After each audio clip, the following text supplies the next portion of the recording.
A good Ner Shabbos Eidesh, Parshas Toldos 5 and 7, 8.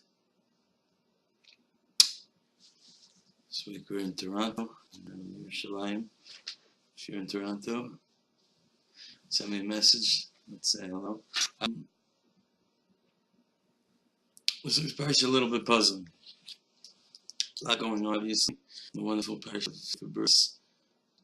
The foundation, the groundwork before we get into Kabbalah, leading up to getting to the formation of us as a nation, our history, and Sefer Parshas is totally loaded to the gills with fascinating material.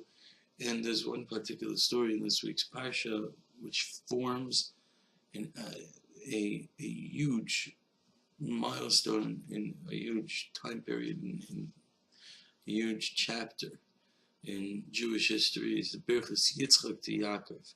The bracha that Yitzchak is giving to Yaakov, it's a bracha for eternity. And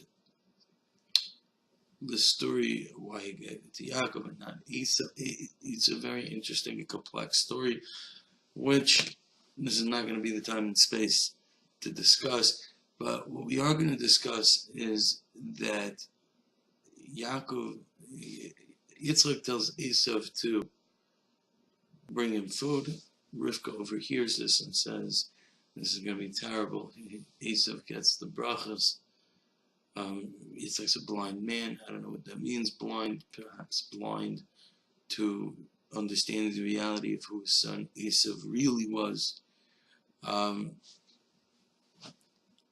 Okay, I mean, but there is the pshat why the pasuk says that Ahav Yitzchak is Esau, Rivka Yeheves is Yaakov, is that Yitzchak did love Esau once upon a time. And he's trying to find a reason to love him, Kitzai, because he's bringing food for his mother. But Rivka Yeheves is Yaakov. Long to understand what this means, that maybe perhaps sort of blind, if we could say this. But Rivka understands dealing with Yaakov Bechir Sheba Avis. He is the highest of the three Avis. He's Yaakov, and see, Yaakov goes. She gives him Esau's coat. She puts the goat skin on his hands, on his chest, because he's not a hairy fellow. And Yitzchak's going to verify that it's Esau he's giving the brachas to.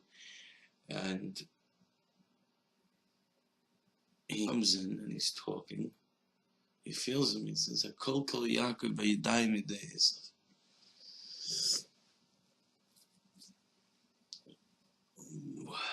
I understand if you're trying to pull off an Esau imitation, you talk in a rough, gruff, tough voice. It wouldn't be that simple, the Divrei Chacham Nishman B'Nachas kind of tone, the tone that only the Chachamim know how to use B'Nachas, the way real Chachamim speak. Devarim B'Nachas, no anger, and no, just smooth and pleasant when they have words that need to be niskala. But he talks like a Yaakov Avinu.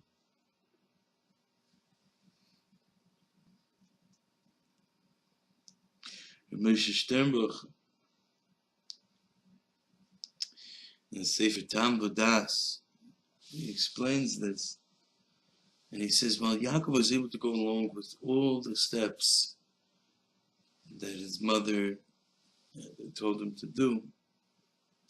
So something he could not do. He could not bring himself to talk like an Esau. To speak in a rude way that Esau spoke. It was so distant from him. the whole language.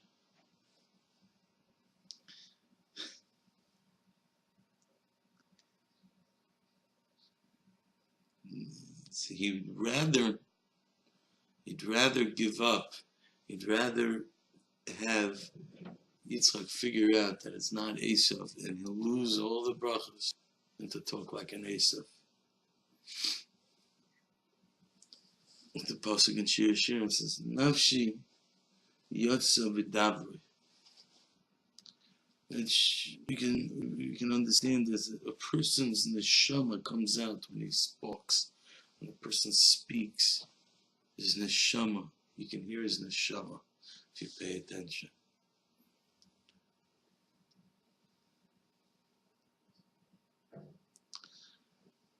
You can learn from here, says Rav Pam, how important it is to train a person to train himself, to train his children, his talmidim, to speak benachas.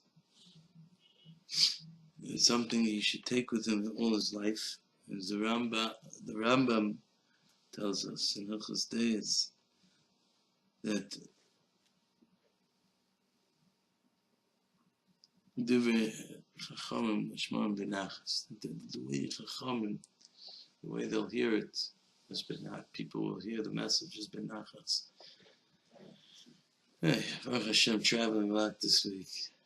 There's nothing like landing in the airports in Canada, USA.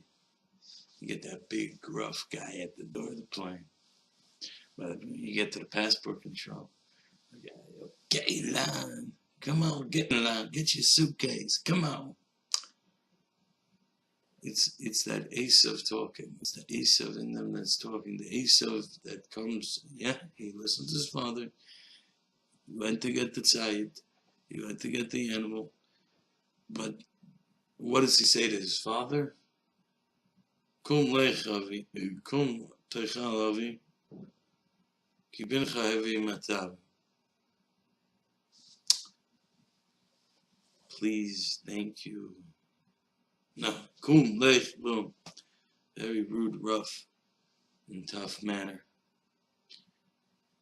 It's something we should really pay attention to and try to pay attention to. When we're talking to people, we have to try to talk